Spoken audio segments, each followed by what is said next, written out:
बिस्मिल्लाहिर्रहमानिर्रहीम। अस्सलामुअलैकुम दोस्तों, क्या हाल चाल हैं। मैं उम्मीद करता हूं कि मेरे तमाम दोस्त खैरियत से होंगे। दोस्तों, मोहम्मद अली भाई आपके लिए लेके आए हैं दो बछड़ियों की लाट जोड़ी है। लाट क्या है, जोड़ी है। और इनकी उम्र है 18 महीने, डेढ़ साल इनकी उम्र है। और इसकी लोकेशन है हरूनाबाद शहर के बिल्कुल साथ डेरे पे खड़ी है ये मोहम्मद अली भाई के डेरे पे। और डेढ़ साल इनकी उम्र है। 2021 की कुर्बानी पे भी तैयार होंगी। और इनकी जो डिमांड की है उन्होंने वो की है 90 हज़ार रुपये फ़ी पुट्ठा। 90 हज़ार रुपये फ़ी पुट्ठा।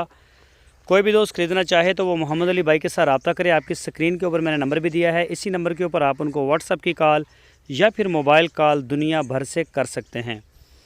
तो उनके डेरे पे जाएं, जाके तसल्ली करें, चवाई चेक करें, ये थन चेक करें आप। माशाल्लाह ब्लैक कलर के और मोटे मोटे थन हैं। तो ये देखें, बड़ी गाय बनेगी।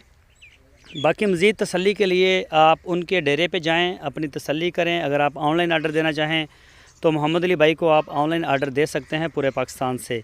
तो इंशाल्लाह आपके डेरे पे जो भी आप एड्रेस देंगे वहाँ पे पहुँच जाएगी। तो दोस्तों, अगर आपको हमारी वीडियो अच्छी लगी है तो वीडियो को लाइक करें, नए दोस्त चैनल को सब्सक्राइब करें, बेल आइकन को प्रेस करें और वीडियो को अपने दोस्तों के साथ फेसबुक और व्हाट्सएप पे शेयर करें। अपना बहुत सारा ख्याल रखना। अल्लाह।